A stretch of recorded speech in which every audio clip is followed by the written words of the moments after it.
Alors salut les gars, je suis avec, Cécile qui est chiro à La Réunion, que je suis allé voir du coup, à La Réunion quand j'y étais. J'ai vu un petit peu comment elle bossait sur, 2 heures, hein, je crois qu'on s'est vu. Alors on s'est connus parce que de base, ma coloc était chiro et elle travaille avec, Cécile et donc elle m'a présenté comme ça et c'est comme ça qu'on s'est mis en lien. On avait essayé de faire une vidéo ensemble, à Mayotte, interview en direct, c'était un peu compliqué donc nous voilà de retour sur le format classique, au moins on est sûr que ça bouge pas. Voilà, donc Cécile, je vais te laisser te présenter. Dis-nous un petit peu, voilà, d'où tu viens, qui tu es, globalement, quoi. Bonjour Rodolphe. Bonjour à tous, hein, et puis merci de me présenter sur ta vidéo, sur ta chaîne YouTube. Moi je viens de La Réunion, je suis originaire de La Réunion, puis je suis partie d'abord à Paris et ensuite aux États-Unis pour faire ma formation de chiropraxie. Et là je commence à travailler depuis 10 ans déjà. Voilà, donc je suis revenue après les États-Unis, après mon cursus aux States, à la maison, voilà, pour travailler.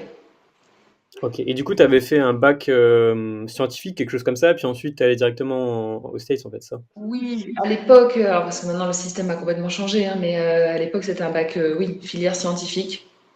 C'était mieux pour rentrer dans l'école. Oui, oui, c'est ça. Bah, de toute façon, j'imagine que tu vois tous les cours d'anatomie, enfin physiologie et cetera, quoi, comme, Oui, voilà, même si on n'est pas obligé de passer par médecine pour rentrer dans l'école, il y a quand même un grand tronc commun, anatomie, pathophysiologie, radiologie, biochimie, voilà. c'est Mais avec après des cours de pratique, euh, chiropratique.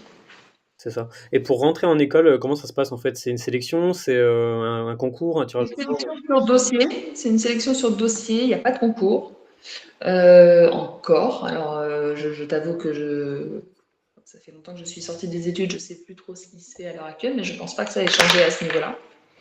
Donc voilà. OK et toi, donc toi, à l'époque, c'était pas un concours, c'était vraiment sur dossier et puis, Voilà. OK. C'est une école privée, en fait? C'est payant et tout ou?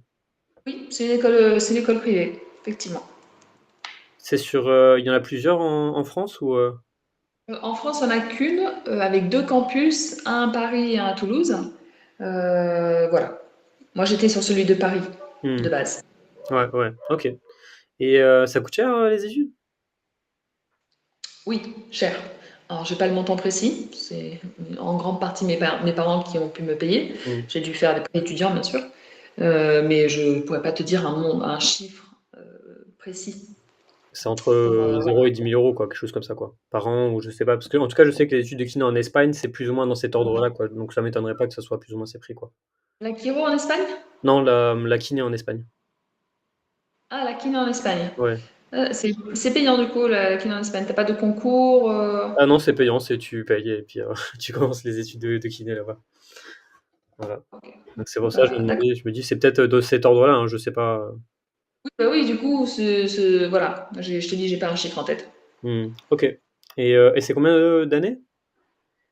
Alors, en France, c'est 6 ans. Aux États-Unis, c'est un peu différent parce que tu as un système de crédit. Donc en fait, c'est un nombre d'heures. C'est un nombre d'heures de chaque matière que tu dois faire Mmh. avec un nombre d'heures, bien sûr, et un nombre de patients à voir une fois que tu es à l'internat en clinique pour pouvoir valider après ton diplôme. Mmh. Donc aux États-Unis, bah, tu peux passer ton diplôme en 3 ans et demi ou en 5 ans. Enfin, voilà, ça va dépendre du nombre d'heures que tu vas faire voilà, du nombre d'heures de matière. OK et donc tu as fait une partie, à Paris et après tu es parti aux États-Unis terminer ton cursus, en fait, hein? C'est ça que tu m'avais dit? Ouais, ouais. C'était où, aux États-Unis? Dans la toute première école qui a été créée par les fondateurs, dans l'Iowa, dans l'état de l'Iowa, une ville sur le Mississippi qui s'appelle Davenport. OK, OK. C'est voilà, la toute première école de Kiro. D'accord, donc tu es vraiment allé à la source, À la source, exactement. C'est une très très bonne école. OK et ça enfin ça d'où ça vient un petit peu la chiro, si tu peux expliquer?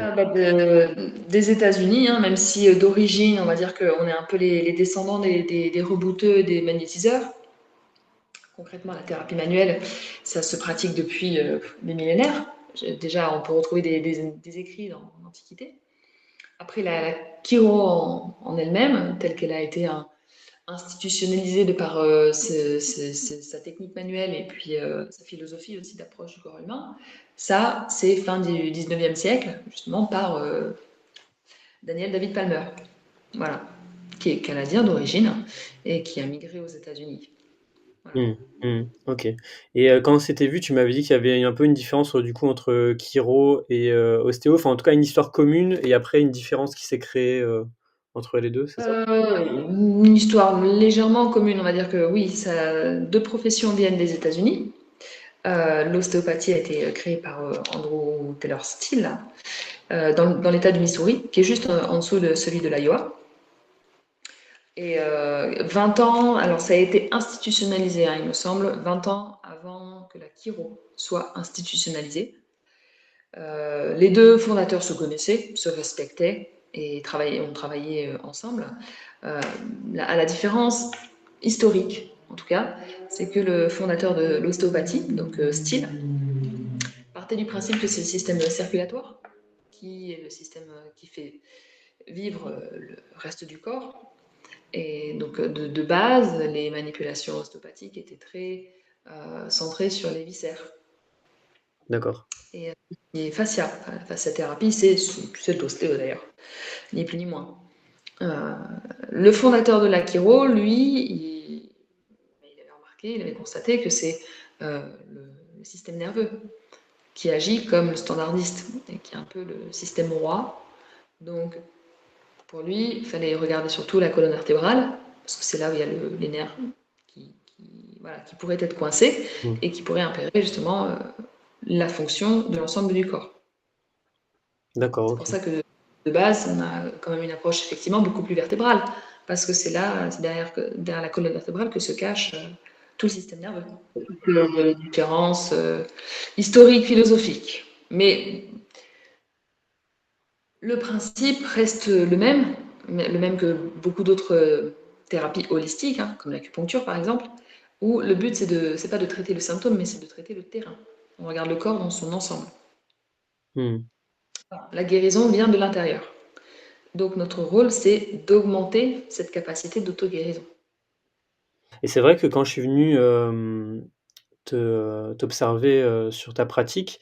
Bon, moi, je suis jamais allé chez l'ostéo et je suis jamais allé chez le chiro. Tu étais vraiment la première chiro que j'ai vue et sur le coup, je trouvais que ça ressemblait un peu à de l'ostéopathie, tu vois? Parce que, en termes de pratique, quoi.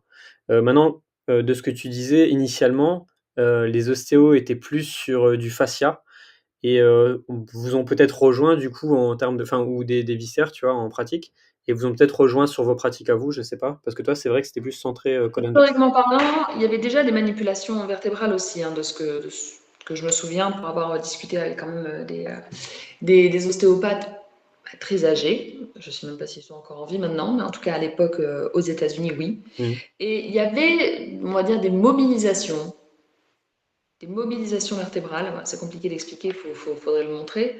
Mais l'ajustement, en tout cas, qu'on appelle HVLA, High Velocity, Low Amplitude, ça, c'est chiro. OK. Voilà. Le fait de vraiment isoler un segment avec un court levier, peu d'amplitude, peu de force, ça, c'est vraiment la spécificité. C'est ce que Palmer a apporté. Voilà. Parce que, comme je dis, de toute façon, les ostéos, les chiro, enfin, les rebouteux, même dans l'Égypte ancienne, hein, ils s'amusaient déjà à tordre un peu les gens dans tous les sens, si tu veux. Mmh mh. Voilà, parce qu'ils avaient bien compris qu'il y avait quelque chose qui se passait là. Donc, mais après, le côté spécifique de l'ajustement, oui, ça, c'est nous. Voilà. D'accord et quand tu dis ajustement, en fait, c'est pareil que trust, quoi? Ce serait pareil, le fait de truster, d'ajuster, venir faire craquer et Ben, cetera? c'est un trust spécifique, parce que tu peux truster effectivement de façon pas très spécifique. Voilà. Le trust, c'est un geste rapide, mais comme je dis, un ajustement, c'est un trust rapide avec peu d'amplitude, peu Ouais, de force, et voilà, donc beaucoup de vitesse, effectivement. d'accord et je crois que tu m'avais expliqué aussi, si mes souvenirs sont bons, que, de base, c'est vraiment juste les chiros qui peuvent, solliciter au niveau, cervical, c'est ça? À l'heure actuelle en France, oui. Après, ça dépend des lois de chaque pays. Maintenant que les professions ont été légalisées, que les décrets ont été reconnus, donc il y a forcément des décrets d'application de cette loi avec ce qu'on peut faire, ce qu'on ne peut pas faire. Et en l'occurrence, donc justement, syndical pour les ostéopathes a été banni. Ouais. Ah oui, d'accord. Parce que je crois qu'en pratique, ça se fait quand même, quoi. Enfin, je sais pas. Mais de ce que j'entends, des patients qui me disent un petit peu, «Ah, je suis allé chez l'ostéo, il m'a fait craquer la nuque», des choses comme ça, quoi, tu vois? La loi, je ne sais pas quand est-ce qu'elle est passée, mais si, ça fait quelques années, hein, ça doit faire bien 10 ans, hein, si je ne m'abuse. Après, voilà, les gens, chacun fait ce qu'il fait, hein, après, assume les conséquences derrière. Voilà. Mmh. Et j'avais vu que tu utilisais un petit outil, un espèce de petit marteau, enfin, je sais pas si on peut dire un marteau ou un Oui, oui, il y a des gens des fois qui l'appellent la graffeuse, ah ouais, mais c'est plutôt un petit marteau. Ça s'appelle l'activateur. C'est un outil que j'aime bien utiliser selon le type de subluxation et selon la position aussi du patient. Des fois, on ne peut pas mettre en tension, on ne peut pas faire craquer, si tu veux, selon la position du patient. Donc, l'activateur prend le relais pour être sûr d'avoir une bonne ligne de correction. d'accord. Pour continuer sur, tout ce qui est, technique, c'est vrai que j'avais vu donc, généralement, tu as un peu la même façon de procéder, c'est-à-dire que tu prends ton patient, tu fais un bilan et après par rapport au bilan, tu vas venir, ben, faire, ta technique quoi, en fait. C'est ça? Oui, enfin, le bilan, tu veux dire l'anamnèse ou le bilan manuel? Le bilan manuel, de ce que j'avais vu en tout cas, c'était pas des nouveaux patients donc, peut-être que enfin, tu fais sans doute une anamnèse j'imagine au début et puis après, au niveau du Oui, bah, il faut une anamnèse, hein, ça c'est sûr, ouais, ouais. que je refais un peu à chaque fois parce que il faut voir comment le patient a évolué. Après, oui, bah, il y a d'abord une palpation hein, de tout le corps. Enfin, moi, je regarde tout le corps, la longueur des jambes, dans différentes positions aussi, parce qu'on va pas forcément trouver toujours la même chose.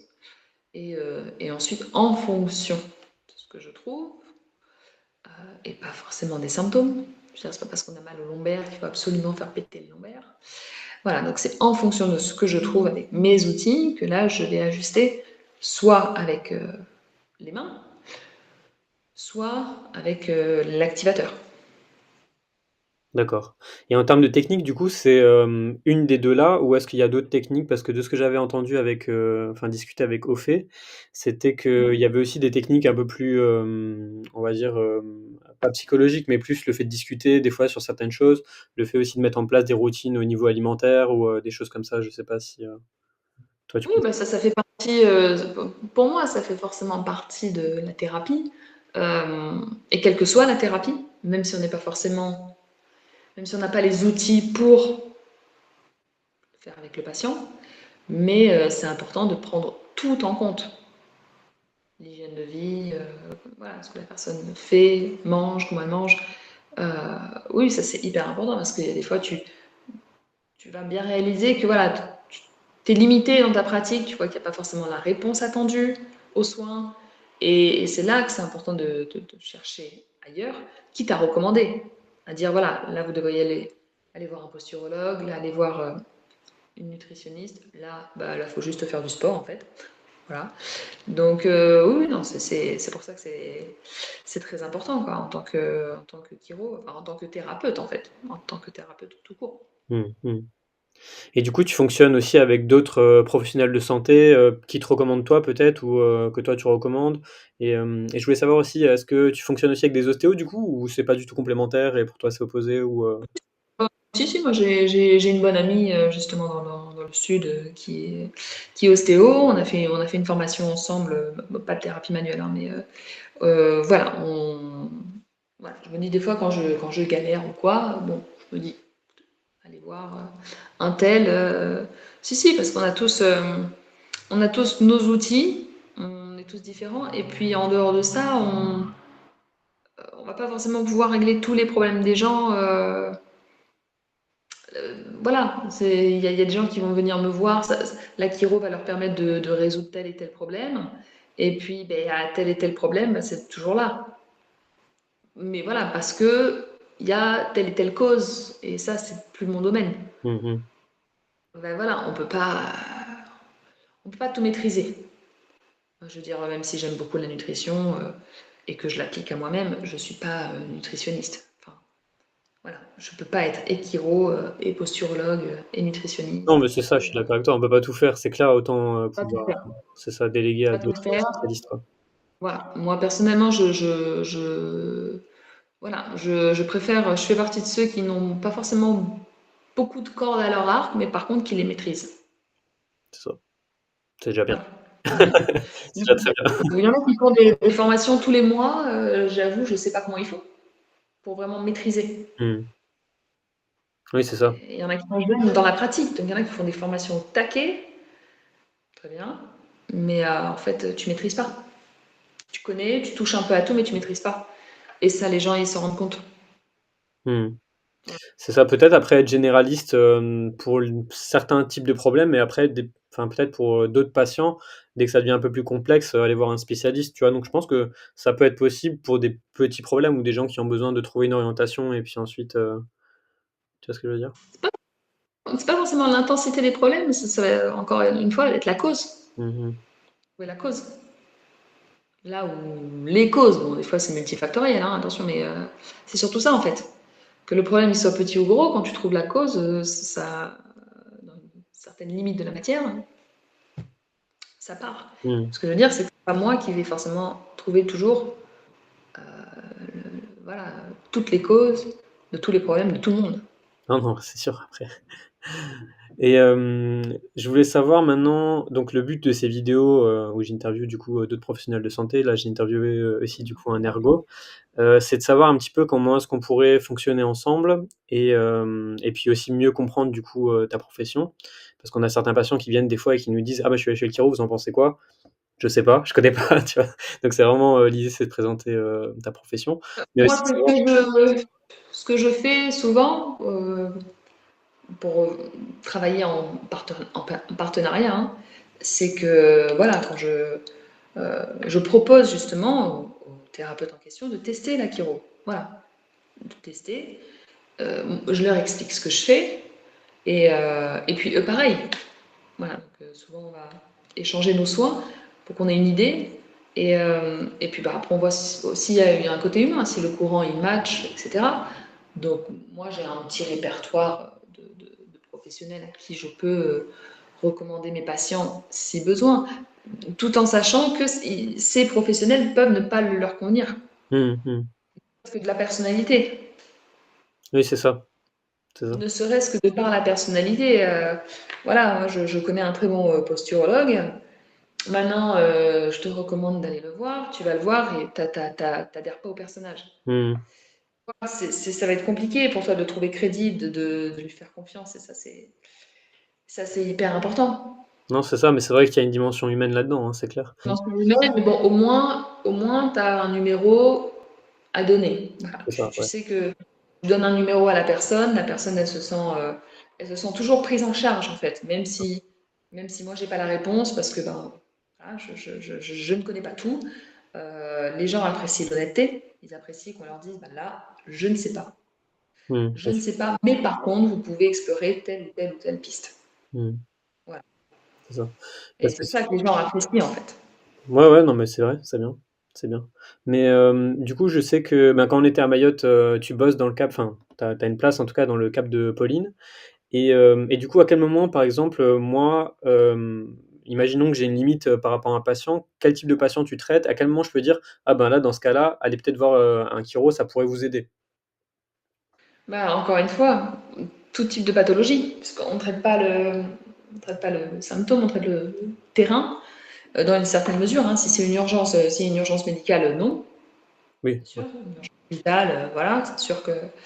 Mais bon, en cas de fracture, non plus. Ouais, drapeau rouge, voilà, tout ce qui est, fracture, Voilà, donc il y a des gros drapeaux rouges, et encore, j'ai envie de dire, à la limite, même une fracture. Si on prend l'exemple de la fracture, hein, je ne vais pas intervenir sur la fracture même, hein, mais je peux intervenir quand même ailleurs pour réduire déjà les signaux de la douleur, ouais, ouais. augmenter la vitesse de réparation de l'os. C'est ce que j'ai fait pour mon père, qui s'était fracturé la deuxième lombaire. Ah oui, d'accord et donc sur le coup, il s'est fracturé la 2e lombaire et tu as intervenu en fait Ah ou, bah, sur le coup, il a fait une chute de vélo, il s'est ramassé, Fracture, il y a une fracture d'une côte, enfin fêlée en tout cas, pas eu de pleurésie, pas eu de pneumothorax, voilà. Mmh. Fracture de la deuxième lombaire par tassement. Donc bah, c'est sûr qu'au toucher, elle était douloureuse hein, pour un petit moment. J'ai pas touché à cet endroit-là, j'ai touché le reste du corps, je l'ai ajusté une fois par semaine pendant 3 semaines. Et en fait, ça s'est résorbé beaucoup plus vite que prévu. Normalement, c'est 6 à 8 semaines. 8 semaines facile. Mmh. Et même le médecin était assez étonné. Le médecin était étonné, surtout que mon père n'est pas tout jeune. Donc, forcément, la capacité De de réparation, guérison ouais, ouais. diminue avec l'âge. Hein. Et là, ça s'était fait en moins d'un mois. Donc ouais, voilà. Donc, j'ai pas touché la fracture, bien sûr, mais j'ai touché quand même ailleurs. Mmh. Et du coup, globalement, les patients qui viennent chez toi, c'est pour quel type de problème, le plus fréquemment, on va dire? Mal au dos. Voilà, des problèmes ostéo-articulaires, voilà, musculo-squelettiques. Pour la grande majorité. Mais souvent, en creusant, parce que moi je fais toujours un état des lieux hein, dans mon anamnèse, je leur pose aussi la question de savoir s'ils n'ont pas d'autres choses qui les gênent, qui les perturbent. Voilà. Et c'est là que, quand je les revois les autres séances, les autres visites, je leur pose la question. Bon, déjà de l'origine, de la raison principale. Voilà, est-ce que ça va mieux pour le mal de dos? Mais aussi pour toutes les autres pathologies qu'ils m'ont énumérées, plus ou moins intenses. Hein. Enfin, voilà. Voilà. Et voilà, souvent on trouve des réponses positives assez surprenantes. Même la personne dit ah ouais, tiens, en fait, ouais, ça va mieux. Et donc voilà. OK. Et souvent les patients, ils viennent chez toi en première intention, dans le sens où ils commencent à avoir mal au dos, ils viennent tout de suite chez toi ou ils sont déjà passés par, d'autres, pros, enfin des Non, ostéos, des kinés ou, je sais pas? non, souvent on est le dernier recours. OK, Ils vont, ils connaissent, enfin ils font ce qu'ils connaissent le plus, médecin, kiné, euh, ostéo, acupuncture, voilà. ouais.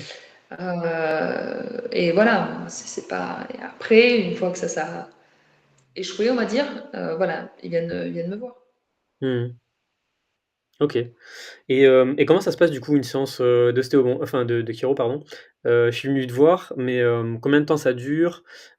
Sur une première séance, comment ça se passe? Quel type de questions tu poses, on va dire spécifiquement, plus ou moins? Enfin Bah juste là, c'est compliqué parce que j'ai pas envie de parler au nom de tous les chiros, non mais vu que chacun toi a ses personnellement en tout techniques. cas, Il y en a autant ils peuvent passer 10 minutes, comme il y en a qui peuvent passer 1 heure. Hein. en termes de séance, ouais? Ouais, ouais, ouais, non, c'est vraiment très très large, hein, parce que ça dépend des techniques. C'est ça Ça parce que dépend des techniques. chez nous les kinés globalement ça tourne autour d'1 demi-heure. Après ça dépend des kinés. Oui, Il bah, y a je des pense kinés que c'est c'est du 10 pareil. minutes et puis, du C'est passif et pareil. puis en actif, tu vois? Et voilà. Ah, bah, en chiro, c'est pareil aussi. Hein. Ouais, OK. Combien ça coûte une séance de chiro et est-ce que c'est pris en charge par des mutuelles? Je pense que par la sécu pas du tout du coup, mais, est-ce qu'il y a des mutuelles qui prennent ça en charge et comment ça se passe pour, Alors, c'est pas remboursé par la Sécu. Ça peut être, enfin, c'est remboursé par les mutuelles, mais ça va ouais, dépendre du contrat en fait. c'est ça, Voilà. ouais. Donc, souvent, c'est un forfait à l'année, 200, 300 euros pour les plus chanceux. Voilà, c'est un forfait Mmh. qui se trouve un peu dans le côté paramédical, enfin, voilà, thérapie naturelle ou je ne sais pas comment ça peut être énuméré, mais oui, paramédical. Mmh, mmh. Euh, donc souvent, voilà, la chiro, l'ostéo aussi, peut-être l'acupuncture aussi, des fois, de temps en temps, c'est pris en charge, mais ça, c'est vraiment en fonction des mutuelles, de leur humeur, de leur générosité, tout. Voilà, ça dépend de ça. Après, le tarif, pareil, je peux pas te dire, hein, ça va être... j'en connais pas assez des chiros pour vraiment te donner une échelle nationale. Mais peut-être entre 40 et 70, 80. Bah, ça va dépendre des régions. Mmh. Je pense qu'à Paris, à mon avis, ça doit être plus cher, non? Mais Bah, pour les kinés, c'est pareil, c'est vachement plus cher. Après, il y a les mutuelles qui suivent derrière. ça dépend du temps. Encore une fois, ça va dépendre du temps. Entre ceux qui prennent 10 minutes et ceux qui prennent 1 heure, c'est toujours pareil. Et de la localisation aussi. Et de si on est dans un petit patelin ou si on est dans une grosse ville, les loyers ne seront pas les mêmes. Oui, Donc, oui, oui, c'est clair. Oui, puis après la réputation, je pense, du chiro ou de l'ostéo, oui, après, tu rajoutes effectivement à ça. plein de choses, Voilà. qui mais en moyenne, ça tourne à peu près sur du 50 € pour, une séance de chiro, quoi. Je pense, franchement, voilà, je pense. Ouais. Toi, t'es plus ou moins vers ces prix-là, j'imagine. Voilà, c'est ça. C'est ça. Ouais, ouais, non, mais ça me paraît cohérent par rapport à de l'ostéopathie, quoi, juste pour pouvoir avoir un élément de comparaison, quoi. Ouais. Il y a combien de séances à peu près par an, semaine, mois? Enfin, comment tu espaces? Comment tu décides? Moi, enfin, généralement, alors ça c'est moi, hein, c'est ma pratique personnelle, hein.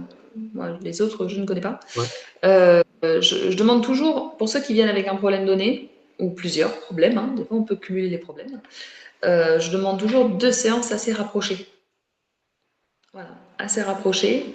Après, pour voir comment la personne répond et tient un peu sur le court terme, avant d'espacer. Mais il n'y a jamais un nombre de séances prédéfinies parce que ça va dépendre de la réponse de la personne. En admettant qu'elle réponde vraiment très favorablement, c'est la magie, on a du 100% de réussite, machin. Maintenant, il faut que ça tienne dans le temps. On va voir un chiro comme on va voir un dentiste, en fait, hein. Ça veut dire toute sa vie. Mmh. On va toute sa vie voir un chiro. Donc ça dépend après si c'est une fois tous les mois, tous les 2 mois, tous les 6 mois. Chacun fait selon aussi son ressenti, selon ses finances aussi, bien sûr. Mais voilà. C'est ça, je crois que tu m'avais expliqué que tu fonctionnes aussi avec des gens qui ont pas de pathologie et que tu faisais ça aussi en prévention. Oui, alors c'est très rare, hein, les gens qui viennent me dire bon, j'ai rien, mais je viens quand même pour me faire pour prévenir. Je crois que ça m'est arrivé 2 fois dans la vie. Mais oui, généralement, bon, les gens ils viennent avec une plainte, et puis une fois qu'ils vont bien, bah, et qu'ils ont compris qu'ils n'allaient pas faire le yo-yo avec leur santé, Mmh. voilà, il y en a, il a fallu un gros déclic pour comprendre ça, hein, qu'il vaut mieux prévenir que guérir. Donc oui, eux, ils se calent sur une petite fréquence préventive qui leur convient à eux. Voilà. Mmh. D'accord, mais c'est souvent, un problème qui a fait qu'ils sont venus ensuite et pas avant d'avoir le problème, Oui. quoi. Ah oui, oui, moi je sais pas, je dois les compter sur les doigts d'une main, hein, les gens qui vraiment sont venus me voir pour dire tout va bien, mais je me fais ajuster quand même. Ah ouais, OK. Oui, parce que tu vois, chez les kinés, enfin, moi, je sais que j'ai déjà vu des personnes qui venaient pour se préparer au ski, pour éviter de se blesser, par exemple, D'accord. ou pour, ben, voilà, juste, faire de la prévention pour éviter de se blesser aussi dans Mhm. certains sports, tu vois? Ah, Donc c'est pour ça que je me demandais, si ça se faisait aussi comme ça, quoi. c'est pareil, hein. T'en as qui viennent me voir avant des compétitions, après les compétitions, pour réparer la machine. Mmh. Ouais, ouais, ça se fait pareil. OK, et pour, le nombre de chiro plus ou moins en France, dans le monde, je crois qu'on en avait parlé quand on s'était vu. Tu m'avais dit Oui, c'était bah oui, vachement mais plus que les moi États-Unis. je suis pas au courant des chiffres, hein. Là, franchement, tu vas être déçu, Non, non, mais pas précisément, tu vois? mais du tout. Mais je pourrais même pas te donner dans le monde. En France, on doit être peut-être 2000, un truc comme ça, et encore, je risque de dire des conneries. Mais dans le monde, je serais incapable de te dire. Mais c'est vachement plus répandu, en tout cas aux États-Unis, Canada, et cetera, j'imagine, Dans les pays anglo-saxons, oui. Il y a une certaine, une grande autorité culturelle, oui. Tout Mmh. à fait. Oui, c'est ça, et à La Réunion, vous êtes, 2 ou 3, c'est ça? Je crois que tu m'avais dit qu'il y en avait à Saint-Pierre, toi, avec, Une douzaine, on est une douzaine, une hein. dizaine quand même, ouais? Ah OK. Ah, quand même. Tu es la seule sur Saint-Pierre et à Saint-Denis, il y en avait quelques-uns, c'est ça? Je sais plus. Non, non, non, il y a 2 autres cabinets sur Saint-Pierre. Moi, je suis un peu plus dans les hauts de Saint-Pierre. Ouais, ouais, Entre le tampon et Saint-Pierre. ouais, Bon, c'est je sais ça. pas si ça parle à beaucoup, mais oui. Et il y avait moyen aussi de faire des séances à domicile, je crois que c'est ce que Ophé faisait, hein? Oui, alors là, le domicile, ça c'est plutôt Ophélie qui le fait, ma, ma collab. Mmh mh. Mais ça se pratique, enfin, du coup, la chiro, ça peut se pratiquer, à domicile comme ça peut se pratiquer, dans un cabinet, quoi? Oui, oui, bien sûr, tout à fait. Mmh. Et j'avais vu que tu faisais aussi, chiro pour, animaux. Oui, alors ça c'est une spécialité que j'avais fait en plus il y a des années de ça, aux États-Unis aussi. Et tu fais ça régulièrement ou, comment ça se passe, Non, plus maintenant. plus du tout? Plus maintenant, bah, c'est vrai que ma pratique s'est focalisée principalement sur les êtres humains. D'accord. Voilà. Parce que c'est vrai que j'avais déjà vu des vidéos, de gens qui craquaient des animaux, des chats, des chiens, tu vois? Des chevaux. Et toi, Oui, non, alors? C'est impressionnant. Ouais, ouais, non, mais c'est clair, c'est clair. Et du coup, t'avais vu tout ce qui était squelettes animaux et tout pour le faire ou? Ouais, bah ouais, tout à fait, ouais. Ah ouais, ok, ok. Et je voulais savoir pour aller travailler dans différentes parties du monde, pour vous, c'est assez facile, hein, du coup? Non, enfin, oui et non, ça va dépendre des pays. Chaque pays a sa législation. Donc, généralement, les pays anglo-saxons, c'est plus compliqué parce qu'ils demandent énormément de paperasse, d'équivalence, de licences en tout genre. Ça coûte du temps, beaucoup d'argent. Donc, ça va vraiment de. Non, c'est pas forcément. Il n'y a pas la même loi partout, quoi. C'est impossible. Chaque pays a ses standards. Pardon. D'accord, mais même le fait que tu aies fait ton diplôme aux États-Unis, enfin, je pense que tu peux pratiquer aux États-Unis, là, pour le coup, quoi. Non, pareil, parce que chaque État a sa politique. Ah, c'est très compliqué, hein. Franchement, c'est très compliqué. À mon avis, c'est aussi beaucoup une question d'argent, on va pas se mentir.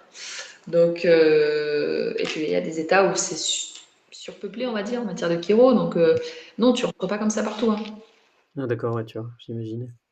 Et je crois que j'en avais parlé aussi avec Ophélie, elle m'avait dit qu'il y avait moyen de bosser en Suisse et qu'en Suisse, vous aviez carrément des ordonnances ou c'était, une kiné, de Suisse qui m'avait dit qu'il y avait des chiros là-bas et que, c'était vachement plus reconnu en Suisse qu'en France, en tout cas.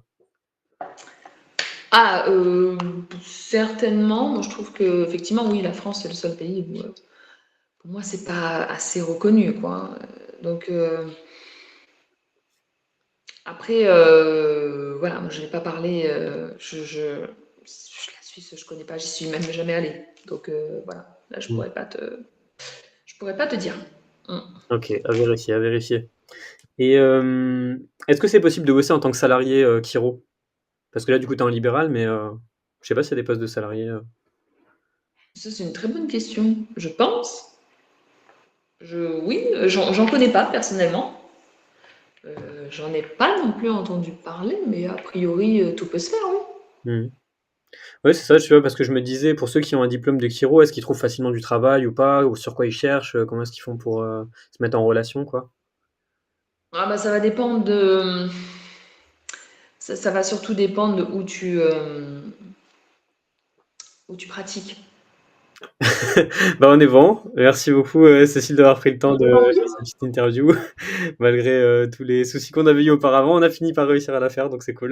On l'a fait, on l'a fait. Voilà, c'est parfait. Maintenant, il me reste plus qu'à monter. Je suis hyper lent pour monter des vidéos et tout, mais elle sortira tôt ou tard, c'est sûr et certain, là, pour le coup.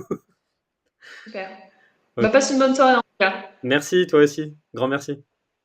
Bye. Ciao, ciao.